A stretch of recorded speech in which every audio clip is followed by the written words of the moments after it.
Hello, everybody, and happy new moon and eclipse. I don't normally do this, but I just had a really powerful reading and it was so spot on. I'm just going to go ahead and share it just because it pertains to something that already happened so publicly earlier in the month. Um, so yeah, let's just kind of dig into it. This is just kind of a freestyle thing I wasn't expecting to do. I don't normally share my personal readings. In fact, I don't do very many personal readings, but I did go ahead and this year I did purchase this tarot journal off of what's the website that like Benabel and everybody that self-publishes uses to sell their books. I can't remember what it's called. The printing company that like Benabel uses to print her. If you want to buy the big book of maps, I think Julie Kachia Watts also does too. But anyway, I was buying the new book of maps for the Revelations deck. And I couldn't find it, and I was searching tarot, and this had come up. So this is the Owl and Bones Tarot 2022 Tarot Planner. I haven't used it as much as maybe some people would. I'm not really much of a journaler, but I'm trying to get better. So you can see it's been pretty hit and miss. But I have been trying to do at least like the new and the full moons. So this was the new moon in Taurus spread. It doesn't really include the eclipse aspect of it. But it's a 5-card spread. And the first question is, what are you cleansing? What are you chasing? Where do you feel confined? What is the sword in your side? How do you defend yourself? And how do you come out victorious? Now, I really didn't even pre-read all of the prompts. I just, started pulling. And immediately, and I didn't really have any specific intention of any situation to come forward. I was really just kind of doing it, just kind of going through the motions, to be honest. I really wasn't putting very much thought or energy into it. It was more coming of a place of just like, oh, I better use my journal since I purchased it. I did go ahead and choose to work with the Druidcraft deck, just because I was thinking about, the energy of Taurus, which is so, Venusian and earthy. And so I just thought that the Druidcraft deck would be a deck that makes sense. And I do really love the book that comes with this deck. It's really unique. Anybody that's familiar with it, it goes in order of the numbers. So it talks about all of the aces, then it talks about all of the twos, all of the threes, all of, so on and so forth. And it gives like a really good interpretation of each number. First of all, so for the sevens, it talks about like the energy of the sevens in general, and then it will go into the 7 of Wands, 7 of Swords, 7 of Cups, 7 of Pentacles, etc. So it's a really cool deck and guidebook. And when I read for myself, I really like to dig into the guidebooks for a couple of reasons. One, I don't use my guidebooks enough, and it gives me a chance to actually read through the really, hard work that the deck creators do when they make a nice guidebook like this. And two, because it can be kind of hard to be subjective for yourself in your own readings, or be objective, sorry. So I just am like pulling willy-nilly. And the first prompt is, what are you cleansing? What are you chasing? What are you chasing? And again, I didn't have really anything in my mind. I'm just shuffling the cards and just kind of, this is a big deck, I will say that. So it can be kind of hard to shuffle. I choose to shuffle it like inwardly like this. I am, side note, thinking about, that's my favorite card of this deck. Why I chose it, the Empress, the Lady. I am thinking of trimming it, modifying and trimming this deck. So if anybody has already done that, let me know, because I will be honest, these borders are kind of throwing me off a little bit. So yeah, that's something I'm going to probably do. But I was just kind of shuffling along. So the first card, what am I chasing? And I did get the 5 of Swords upright. So at first, again, without having any previous intention set or questions in my mind, I just kind of viewed the 5 of Swords as what am I chasing, as maybe I'm chasing the win too much. Like I want to be the winner, or I want there to be a winner. Because, my general interpretation of the 5 of Swords is like, even when the battle is over and we feel like there is a loser and a winner that has been established, really, what have you won? How good could you truly feel if you've only won at the expense of hurting others. That can't feel very good, you know? So I guess I was just kind of trying to look at that as a shadow prompt for myself to make sure that I am not just chasing the win, you know, and I feel like I'm not, but that's where my mind went at first, is to go, okay, make sure, check in with yourself. You know, why am I pursuing these things? Am I just trying to be on top? And I don't think so, but if so, what can I do about that? So that's really where I started off. And so in my journaling, which, you know, it doesn't give you a whole lot of room to journal, by the way, so I'm usually pretty short and sweet about it.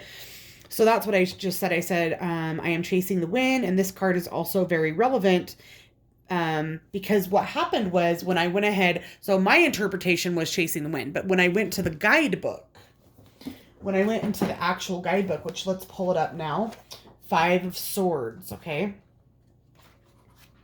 And anybody that's already knowing a lot about tarot knows that the 5s are not great. The 5s can be difficult cards. So here we go in the guidebook, the 5 of Swords. And I'm just going to kind of start reading it. Meaning, there is risk of defeat. You may be involved in a quarrel and feel as though you are losing the battle. So that immediately piqued, because I'm typically not in very many quarrels, but anybody that knows or was following the beginning of the month on the 4th, the day that my granddaughter was born, there was a quarrel that I was not trying to get involved in, but I was dragged into by Christina Quick from the Profitable Psychic group. And so that sucked, right? So I'm like, okay, that piqued my interest. I keep reading. You may be involved in a quarrel and feel as though you're losing the battle. It is possible that you have been subjected to humiliation, abuse, or malicious gossip, which is exactly what happened.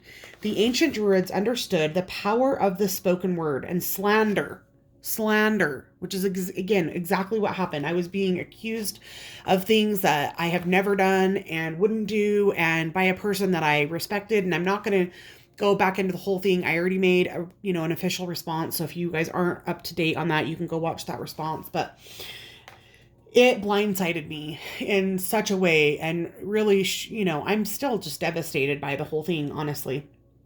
So this is where the whole energy of the reading begins to take shape, okay?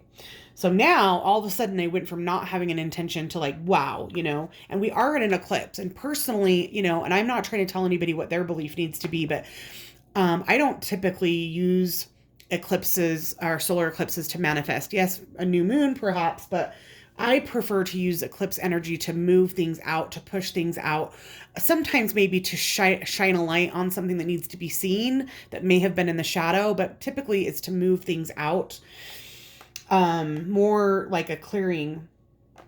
So I feel like this was Spirit's way to, I tend to hold things in and hang on to them, and I definitely have still been stewing on this situation, and we're going to continue to kind of talk about the mindset that I have been in for the last month. So anyways, the ancient Druids understood the power of the spoken word, and slander was considered one of the 6 causes for divorce. To attack someone's dignity or standing in the community, which again is exactly what happened to me, was deemed highly offensive, and clear sanctions were in place to prevent this. The card can also suggest that communications have been broken down, or that underhand tactics have been used. Again, that's just so spot on. It is possible that one party is acting out of a sense of righteousness, but their attitude lacks humility and compassion, which, even in my defense and anger, I tried to still maintain my humility and my compassion. So that's at the end of the day all you can do, But anyway, I just thought, wow, that really just called this whole situation out. So that's when the reading began to take shape for real. So we've got this 5 of Swords, the slander, the gossip, And so then we move to the next card, which is, where do I feel confined?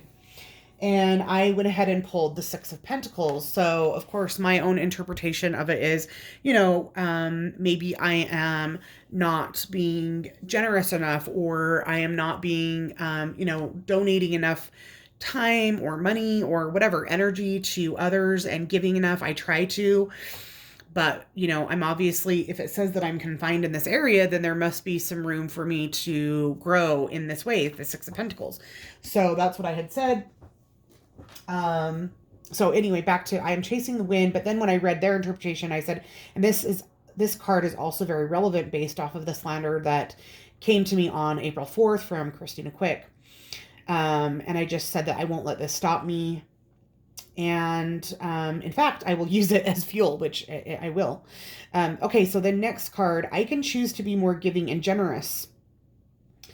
So then I went ahead and went to the book. So again, let's go to the Six of Pentacles in the book. Also, what was kind of cool is we start out with a 5, then we go to a 6, then we went to a 7, then we went back to a 6, and then we ended with a Magician. So I thought that was kind of cool. Okay, so Six of Pentacles.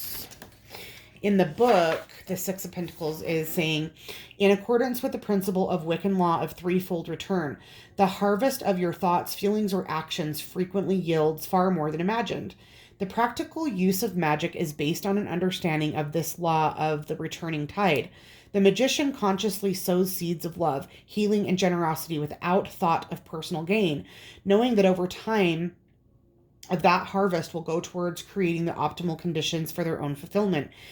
It is possible that you are now experiencing such a beneficial time. This card also often indicates the process of giving or receiving benefits.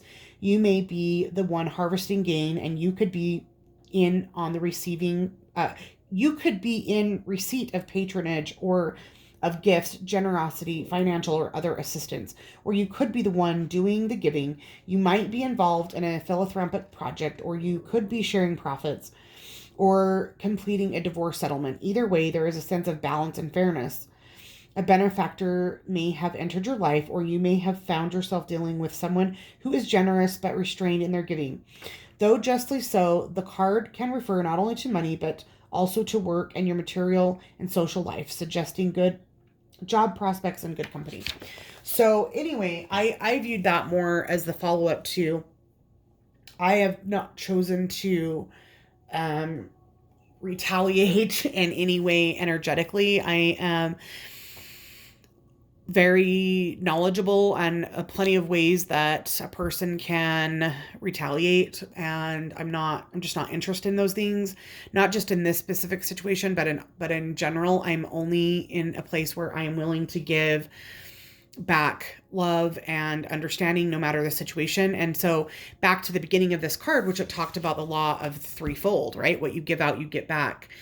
So to me, that was recognition that, of course, I chose wisely to not choose to send anything that would be, even though maybe some could look at that as well deserved for, stirring up the shit to begin with. I'm just not, and I'm going to continue to give in the community. I, had thought about maybe I'll just give up and I won't coach anybody and I'm just going to shut up about this and I'm not going to talk about it, but absolutely not, because I've said it before and I'll say it again. Although, yes, I choose to charge for those services.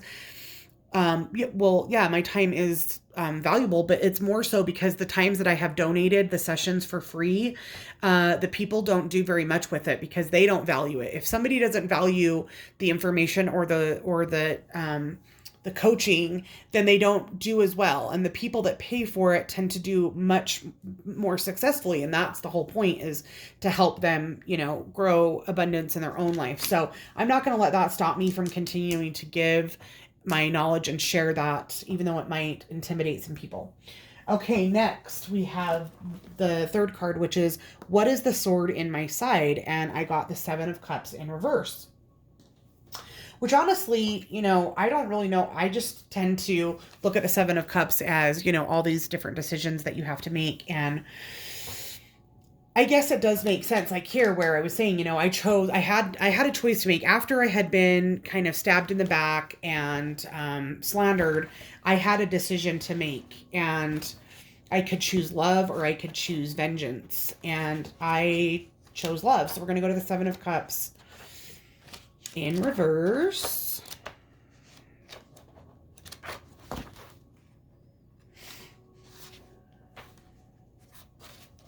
And here we're just going to go down to the reverse meaning. So their reverse meaning is maturity has been defined as the ability to delay gratification. Receiving this card reversed may mean that you have made a mature decision not to satisfy your immediate desires, but instead to work towards a goal that will bring its own rewards later. So again, I felt like that was so freaking spot on. I did choose in a mature way. Could have been instant gratification to send some horrible energy and, hex towards somebody. Yeah, there is instant gratification in that, but I'm not going to lower myself down to other people's shit. I'm not gonna. I'm gonna keep my morals and ethics where they are, despite the shit that gets slung at me. So that was confirmation. Then we're gonna move into the next prompt, which was, how do I defend myself? Okay, so I chose not to, which it sounds like was the right move, to not move over to the left-hand path, which again, I'm not judging anybody else. I'm just speaking for myself here. So then how do I defend myself? And again, how perfect? What, I mean, these are just, if I would have been thinking of questions for myself for the new moon eclipse in Taurus, these would have been what I would have asked. So how do I defend myself? And I get the 6 of Cups, which for me, it was like perfectly, I don't need to defend myself. I have built relationships and met so many amazing people in this community, and many of you did come to my defense, although you were comments were deleted and removed and you were kicked out of the group, and it was said that like anybody that was trying to defend me was literally like myself. These were fake accounts that I had created to be in there to defend myself, which is just utter fucking ridiculousness. But I just thank each and every one of you, even if you didn't try to come to my defense publicly, to have reached out to me and thanked me for anything that I've ever done that's helped you along the way, or just, to let me know that you trust my character and that I would never do anything like that, means so much to me. So for me, I don't need to defend myself. I don't need to defend my character, because the connections and the friendships and the people that have actually truly worked with me know my character. Christina doesn't know me. We've never spoken. We've never messaged each other. Like I said, I never took any of her courses. Yes, I was in her group, as many people are in my group, and to be able to put a bunch of information out there for free and act as though you're trying to help people out, and then when they use information and become successful, you want to accuse them of, plagiarization or pirating or theft or whatever, right? So I don't need to do that when I have all these connections that I have made. So that card I thought was so perfect. Then when we get to the final prompt, which is, how do I come out victorious? The magician. I come out victorious because I choose to use my energy and my skills and my knowledge towards the greater good and for myself. I don't worry about what other people are doing, and I'm sure as shit not going to waste my energy at sending something to somebody when I trust the universe. I do trust in karma. I know that you're going to get back what you deserve. I don't need to do anything to intervene in that. I'm going to continue to stay on my own path and work my own magic, and that's working for me, and it always has been working for me. So what a spot on reading. But let's just go ahead and quickly just look up their interpretation of the magician, which actually, now that I think about it, I don't even think I looked it up, because I was just like, yes, that was just so perfect. Like, what a perfect card to become victorious. I just stay in my lane, working on me, working on my own energy, and keeping my energy focused on the things that I want to grow, not the things that I want to forget about. So the magician in their book is, it is high summer, the time for action, for decision making, for working in the world. The magician knows the secrets of creation. He knows how to open himself up to the 2 aspects of divine creative energy known to the druids as Awen, and I'm not even going to try to pronounce that, inspiration and life force. And he knows how to let these forces flow through him into the world, directed by his consciousness and his will. Here we see him in the cloak of feathers, reminding us that druid sages were once known as those with the raven knowledge, and may well have worn and did their and did their colleagues, their bairds, cloaks of feathers referred to by the Irish as tuggans. The magician stands before the great portals at Stonehenge, revealing to us that he is a shaman who is able to travel through the gateways to other worlds to bring back knowledge and healing. The staff of the fool has now become the magician's wand, and the contents of his bag are now revealed as the 4 magical tools that lie upon the altar, which symbolize the 4 elements of the 4 suits of the minor arcana. By representing the 4 suits, the magical tools also stand for the whole range of experiences that come from being in the world, as symbolized by all of the 56 cards of the minor arcana. The magician is aware of the potentials he possesses. His working tools lie upon the altar, and he has taken a conscious decision to work with them in the world. Hanging from the magician's waist, we see the Pythagorean symbol, a triangle contained within a square within a circle, which is the philosopher's stone. The circle represents the totality of life, the all. Each side of the square signifies one suit of the minor arcana, while each side of the triangle represents one of the 3 stages of druid and wicked training, symbolized by 3 groups of 7 of the major arcana cards, with the remaining card, the Fool, as the soul at the center. The significance of the magician in his gesture and in the limniscat, I'm not sure what that is, limniscat, which is the infinity symbol. Okay, so here, let me show you guys. Where? Oh, right here on his belt. That must be what that's called. He wears his robe. The magician unites heaven and earth. This union relates to cosmic forces, which can be seen as the divine feminine and divine masculine, or the goddess and god. Stonehenge was constructed to celebrate this union at midsummer solstice, as the dawn sun united with the earth in the inner sanctuary of the circle. This process, which lies at the heart of creation and of life, is celebrated in Wicca by the Great Rite, and in alchemy is symbolized by the union of cock and hen as representations of god and goddess, or king and queen in the sacred marriage, reminding us again of the alchemical nature of the story of Ceridwen and Taliesin, in which the goddess is represented by a hen. One of the card's numerological counterparts, which is 10, which is the will, sees the goddess or priestess using the wand that has been raised in the card of the magician to connect to the spirit being used in the earth to cast the magic circle and make manifest the world of material experience. So that's the little background. And then their divination interpretation is: realizing your dreams. Now may well be the best time for action.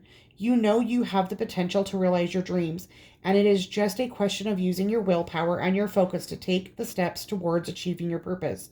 Don't forget to make your life magical, and to work effective magic in the world, you need to combine the abilities of being both focused and open. The magician is powerful because he knows how to open to inspiration, to spirit, and how to let his... Sorry. I just put my contacts in and I can't read very good with my contacts. And how to let this inspiration flow through him into the world through his decisions and actions. Doubt and preoccupation with self, often referred to as ego, inhibit this flow of energy.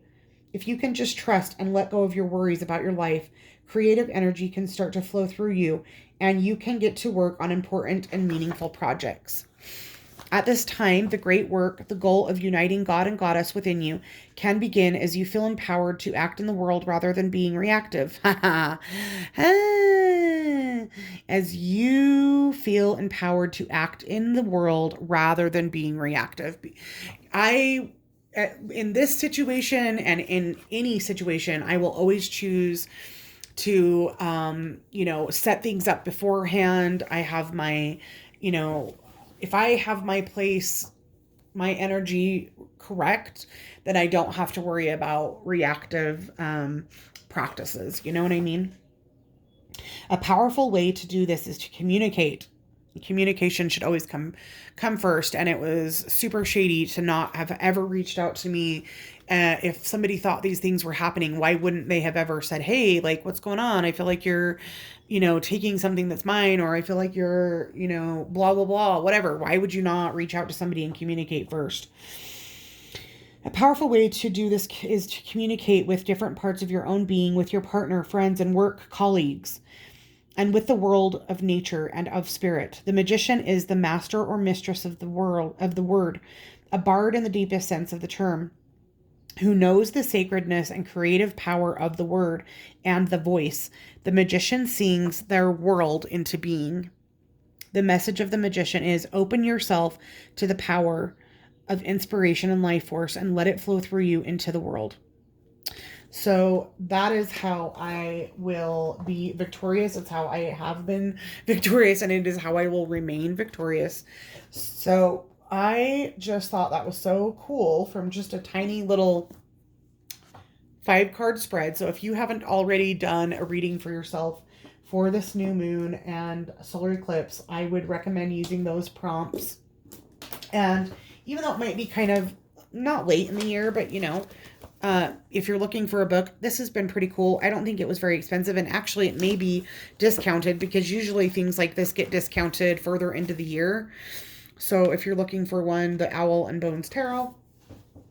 And I, again, just want to express my sincerest gratitude for each and every one of you that supports me and has shown me kindness and has welcomed me into this tarot tube community that I have been hesitant to interact with, only because of, circumstances like such that can come up.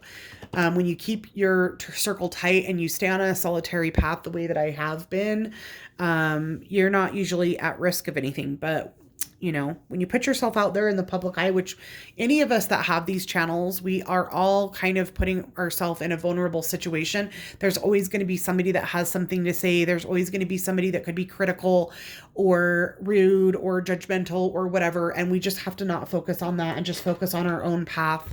And if we do that, then we'll continue to be magical and abundant people. So thank you so much for sharing this journey with me. And I hope you guys have an amazing rest of your new moon and solar eclipse.